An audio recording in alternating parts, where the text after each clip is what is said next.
છે ત્યારે નહીં જોવા દેતા. કેટલા ખૂનો કર્યા છે ત્યારે નહીં જોવા દેતા. શું ખૂનો કર્યો છે? કઈ ખૂનો નથી કર્યો. જે 40 દિવસ થાય છે. શાંતિ રાખો, બેસજો. चलो दोहा तो बोल दिया हाँ मैं आज लेवा नहीं जवा नहीं तुम आगे बढ़ो, हम तुम्हारे साथ हैं।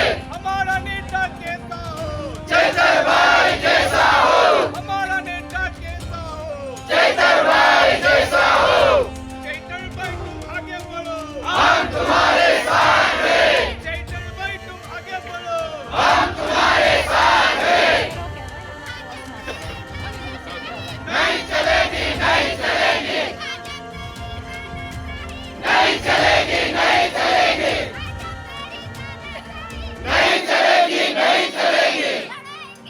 जीतेंगे, जीतेंगे, लड़ेंगे चोरों से। मातरम, मातरम, वंदे मातरम, मातरम, मातरम, वंदे मातरम। भारत माता की जय, भारत माता की जय, वंदे मातरम, वंदे मातरम। भाजप सरकार, भाजप सरकार, हाय हाय, भाजप सरकार, हाय हाय, भाजप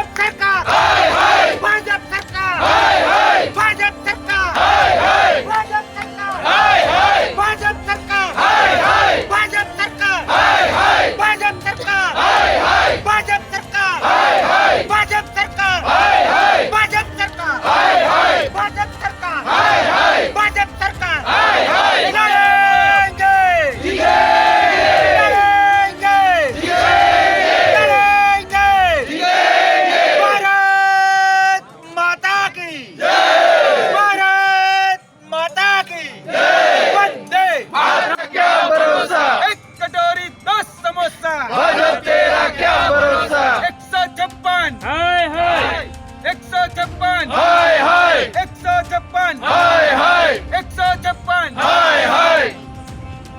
गले गले में नारा है, चैतर भाई हमारा है।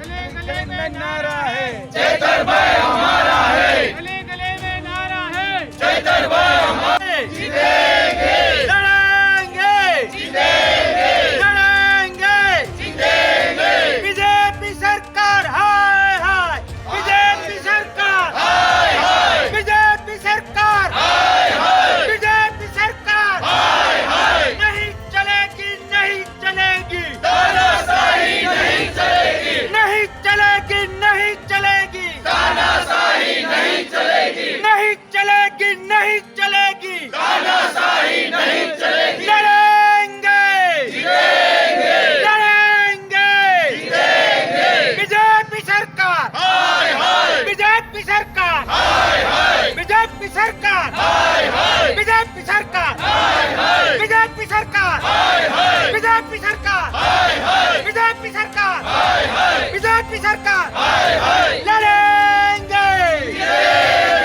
लड़ेंगे, जीतेंगे।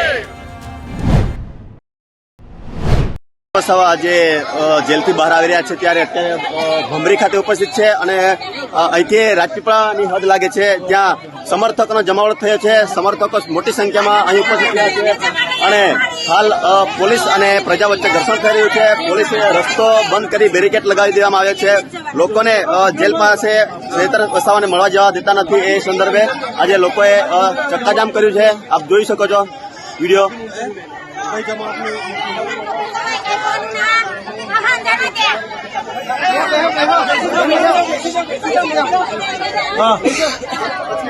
બિતાળા નાકા પાસે ચક્કાજામ થઈ રહ્યો છે. આપ જોઈ દરેક દેશપ્રેમીએ યાદ રાખવાની જરૂર છે કે ચૈતરભાઈ જે આજે બહાર આવી રહ્યા છે વ્યક્તિ બહાર નથી આવી રહી. બીજેપી દ્વારા જે લોકશાહીને તોડવાના પ્રયત્નો કરવામાં આવ્યા હતા, લોકશાહીમાં બંધારણ અને કાયદાનું જે સરસ મજાનું સર્વ સ્વીકૃત તાળું મારવામાં આવ્યું હતું, એ તાળું તોડવાના ધંધા જે બીજેપીએ કર્યા છે, ખોટા ખાર રાખીને કર્યા છે. રાષ્ટ્ર અને લોકશાહીને બદનામ કરવા માટે કર્યા છે, પોતાના લોકશાહીના ડરને છુપાવવા માટે કર્યા છે, લોકસભાની ચૂંટણીના ડરને પણ છુપાવવા માટે કર્યા છે. એ બધા જ એ લોકોના પ્રયત્નો મિથ્યા સાબિત થયા છે. સત્યમેવ જયતે, સત્યનો વિજય થયો છે. અને ચૈતરભાઈ વસાવા એક વ્યક્તિ નહીં, એક આદિવાસી ચહેરો, એક સાચો દેશપ્રેમી, એક સાચો લોકશાહી પ્રેમી બહાર આવી રહ્યો છે. અને આ જે માહોલ છે અને આ વિસ્તારમાં આદિવાસી પટ્ટામાં જે લોકોના ચહેરા ઉપર ચમક આવે છે, એ ચમક પોકારીને કહે છે કે ચૈતર વસાવાભાઈ નિર્દોષ હતા, નિર્દોષ છે અને નિર્દોષ રહેશે. આગામી ચૂંટણીઓમાં લોકશાહીનું જતન આ વિસ્તારમાં શ્રી ગણેશ થશે અને બીજેપીને ક્યાંક બોધપાઠ મળશે કે પોતાના સ્વાર્થ માટે લોકશાહીની 1, 2 ને 3 કરવા જે નીકળ્યા છે એમાંથી પાછા વળે. બાકી હું અનેક વખત કહી ચૂક્યો છું કે લોકશાહીમાં બાપ એ લોકો છે અને લોકોની હરી કરવાનું અને ખાસ કરીને MLA કક્ષાના પવિત્ર અને લોકોએ સ્વીકારેલા લોકોનું હરી કરવાનું બીજેપી બંધ કરે. કુદરતને પ્રાર્થના કે કમસે કમ આટલી સદબુદ્ધિ આપે. બીજેપીને 2 વાક્યો વધુ એ પણ કહું કે ધર્મના નામે વર્ષોથી તાગડધીના કરો છો, કમસે કમ ધર્મથી તો ડરો. પબ્લિક માફ કરશે, ઉપરવાળો માફ નહીં કરે. પાછા વળો, પાછા. आदिवासी समाज की आदिवासी समाज की चैतर वसावा तुम आगे बढ़ो, हम तुम्हारे साथ हैं। चैतर भाई तुम आगे बढ़ो, हम तुम्हारे साथ हैं। लड़ेंगे, लड़ेंगे। આજે 40 દિવસ બાદ આદરણીય ચૈતરભાઈ વસાવા એ જેલમાંથી બહાર આવી રહ્યા છે. એટલે કે જેનો વનવાસ હતો, જે જેલવાસ હતો, એ આજે પૂર્ણ થઈ રહ્યો છે. એટલે અમારા માટે આજે સોનામાં સુગંધ પડે એવો દિવસ છે. અમારા માટે આજે દિવાળી જેવો એ પર્વ છે. આજે જ્યારે દિવાળી જેવો પર્વ છે ત્યારે અત્યારે પ્રશાસન તંત્ર એટલે કે રાજપીપળા ખાતે જ્યારે અમે સબ જેલની બહાર ઊભા છીએ ત્યારે પ્રશાસન તંત્ર દ્વારા અમને લોકોને અટકાવવામાં આવ્યા છે. જેલ તરફ એ જવા દેવામાં નથી આવી રહ્યા. આ અહીંયાથી એટલે કે 1.5 કિલોમીટર દૂર જેલ છે, પરંતુ જેલ સુધી એ જવા દેવામાં નથી આવતા.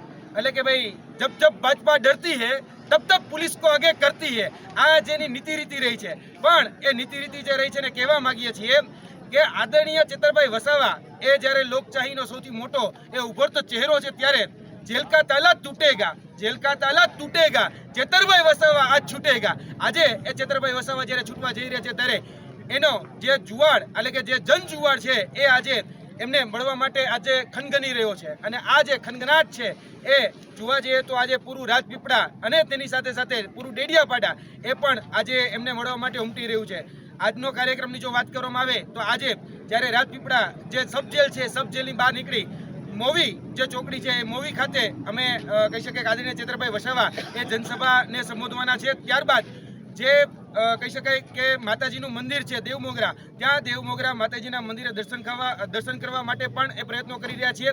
અને ત્યારબાદ અહીંયાથી અમદાવાદ ખાતે સાંજે 5 વાગ્યાની આસપાસ પ્રેસ કોન્ફરન્સનું પણ આયોજન છે.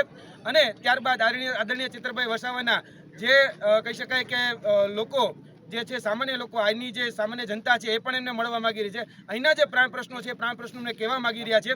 કેમ કે આવતીકાલથી બજેટ સત્ર એટલે કે વિધાનસભાનું સત્ર, જે લોકશાહીનું મંદિર જેમાં વિધાનસભાનું સત્ર મળવા જઈ રહ્યું છે, તેમાં બજેટ સત્રમાં જે સામાન્ય જનતાને જે પ્રશ્નો છે એ પ્રશ્નોને ઉજાગર કરવા માટે અને છેલ્લા 40 દિવસમાં જેટલા પણ ઘટનાક્રમો બન્યા છે એ તમામ ઘટનાક્રમો ઉપર એમનો પ્રકાશ પાડવા માટે આજે તમામ જે સામાન્ય જનતા છે એમને મળવા માટે ઉત્સુક છે. જોવા જઈએ તો આજે સૌથી મોટું જનસમર્થન એને આજે મળી રહ્યું છે. અને જ્યારે આ જનસમર્થન મળી રહ્યું છે ત્યારે ભારતીય જનતા પાર્ટીના પેટમાં તેલ રેડાઈ રહ્યું છે. અને આ તેલ જ્યારે રેડાઈ રહ્યું છે ત્યારે એ પોલીસને આગળ કરી જે મોવી ચોકડી આજે જે કહી શકાય કે આદિવાસી સમાજ જેમને મળવા માટે આજે ખનગની રહ્યો છે ત્યારે એમને અટકાયત કરવામાં આવી રહી છે અને રોકવામાં આવી રહ્યા છે. એટલે આ લોકશાહીનું હનન છે, લોકશાહીનું ખૂન છે. જ્યારે જે વ્યક્તિ આજે કહી શકાય કે જે લોકચાહના ધરાવી રહી છે, જે પણ આદિવાસી નેતાઓ હોય એ આદિવાસી નેતાઓને એન કેન પ્રકારે દબાવવાના પ્રયત્નો એ ભારતીય જનતા પાર્ટી કરી રહી છે.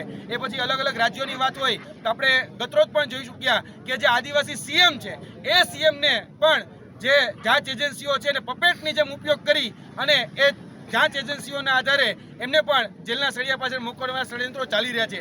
આ રાજકીય કિન્નાખોરી, ષડયંત્રો અને કાવા દાવાઓ જે પણ થઈ રહ્યા છે એમાં જે એનો પ્રયત્ન છે કે અમે આદિવાસી નેતાને મજબૂર કરી દઈશું અને ભારતીય જનતા પાર્ટીમાં એને ભેળવી દઈશું. તો આની જે મનસા છે એ મનસા ઉપર પાણી ફેરવી વળવાનું છે. કેમ કે આદરણીય ચેતરભાઈ વસાવા એ જ્યારે 40 દિવસ બાદ જ્યારે જેલની બહાર આવી રહ્યા છે ત્યારે એ લોકલાડીલો ચહેરો એ મજબૂર નહીં મજબૂત થઈને બહાર આવી રહ્યો છે. અને હજી તો આ જે ચાલી રહ્યું છે એ તો ટ્રેલર છે, પિક્ચર તો હજી ઘણું બધું બાકી છે. એટલે ભારતીય જનતા પાર્ટીને પણ કહેવાનું કે દુખતું હોય પેટમાં તો માથાની દવા ન કરાય, તો પેટની જ દવા કરાય. જે કાવા દાવાઓ જે ષડયંત્રો થઈ રહ્યા છે એ અમે બધા જ જાણીએ છીએ કે આજે જે નેતા એ ઉભરી રહ્યો છે એ નેતાને દબાવવાના જે એન કેન પ્રકારે પ્રયત્નો થઈ રહ્યા છે, જે મજબૂર કરવાના પ્રયત્નો થઈ રહ્યા છે, એનાથી કોઈ જ મજબૂર નહીં થાય, એ મજબૂત થશે.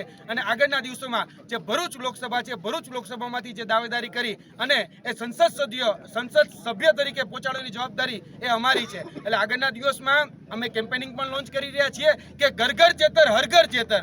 જે આદરણીય ચેતરભાઈ વસાવાનો જે કહી શકાય કે જેની જે લોકચાહના છે અને એના જે સમર્થકો છે એ ઘરે ઘરે જઈ અને આદરણીય ચેતરભાઈ વસાવાએ જે ડેડિયાપાડા વિધાનસભા ક્ષેત્રમાં અને ગુજરાતની સામાન્ય જનતા માટે જેટલા પણ કાર્યો કર્યા છે, યુવાનો માટે રોજગારીનું કાર્ય હોય, શિક્ષણનું કાર્ય હોય, એ તમામ સર્વૈયું લઈ અને અમે લોકો પાસે મત માગવા માટે જવાના છીએ. અને લોકસભાની ચૂંટણીમાં આમ આદમી પાર્ટીમાંથી જ આદરણીય ચેતરભાઈ વસાવા છે ચૂંટણી લડવાના છે, એ કન્ફર્મ છે. અને આજે એક પ્રયત્ન એ પણ થઈ રહ્યો છે જે હિન્દુત્વના નામે જે વોટ માગતી જે સરકાર છે, મત માગતી જે સરકાર છે, એ આજે દેવમોગરા ખાતે જ્યારે મંદિરે જવા માટે આદરણીય ચેતરભાઈની જ્યારે ઈચ્છા છે ત્યારે આદરણીય ચેતરભાઈ વસાવાને દેવમોગરા મંદિરે જવા માટે પણ અટકાવવામાં આવી રહ્યા છે. એટલે જે હિન્દુત્વના નામે જે બળગા ફૂકે છે એ બળગા ફૂકનારી સત્તા પક્ષને એટલે કે ભારતીય જનતા પાર્ટીને પણ કહેવાનું કે હિન્દુત્વ નામે બળગા ફૂકવાનું બંધ કરી દો. આજે અમારા રામ આવી રહ્યા છે અને ચોક્કસપણે અમે મંદિરે પણ જઈશું, જનસભાને પણ સંબોધિત કરીશું. અને જે લોકશાહીનું જે મંદિર છે એ વિધાનસભામાં પણ અમે અમારા જે પ્રશ્નો છે રાખીશું. જય આદિવાસી, જય જોહાર, લડેંગે और लड़ेंगे और लड़ेंगे जय हिंद.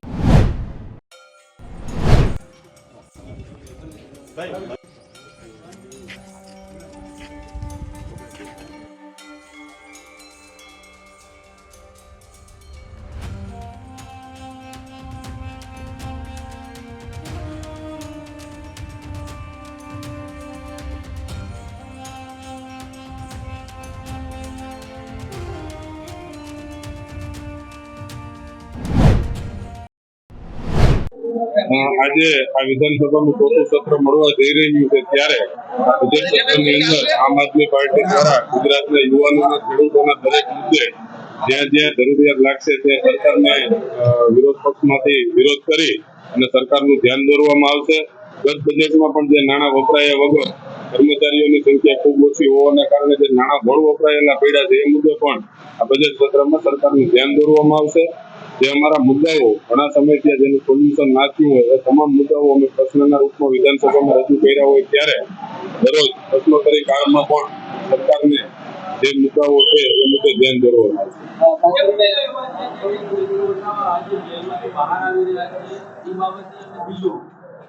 તમારા ધારાસભ્યો ચૂકી ગયા છે આજે અધ્યક્ષ દ્વારા ધારાસભ્યો અંગે માહિતી આપવામાં આવશે ત્યારે આ બાબતે તમારી રજૂઆત થઈ. અમારા ધારાસભ્ય રાજીનામું દઈ દીધું છે એટલે એ બાબતે વધુ ચર્ચા કરવી યોગ્ય નથી. પણ ચેતરભાઈ વસાવા આજે છૂટી રહ્યા છે અને આવતીકાલથી જ કદાચ સત્રમાં હાજરી આપશે. અને આપ સૌ ગુજરાતની સમગ્ર જનતા જાણે છે કે ચેતરભાઈ ઉપર જે ખોટા કેસો કરવામાં આવ્યા જેને હેરાન કરવામાં આવ્યા છે એ તમામ મુદ્દાઓ શક્ય ત્યાં અમે ગૃહમાં રજૂ કરશું. અને આવતીકાલથી ચેતરભાઈ છે સત્ર ચોક્કસપણે આજે બજેટ ગુજરાતનું બજેટની આજે શરૂઆત છે. માનનીય રાજ્યપાલશ્રીનું અનુમોદન સાથે આજે બજેટ સત્રનો આજે પહેલો દિવસ છે ત્યારે ગુજરાતની જે જનતાની માંગણી આમ આદમી પાર્ટીએ જે મૂકી છે માનનીય મુખ્યમંત્રી પાસે એ ચોક્કસપણે એ સંતોષાય છે. અને આશા રાખીએ છીએ આમ આદમી પાર્ટીના વિપક્ષના ધારાસભ્ય તરીકે કે જે ગુજરાતની જનતાએ જે અમારી પાસે રજૂઆત કરી એ મુખ્યમંત્રીને અમે 57 જેટલી માંગણીઓ આપી છે અને મોટાભાગની માંગણીઓ બજેટમાં સંતોષાય એવી અપેક્ષાઓ પણ રાખીએ છીએ.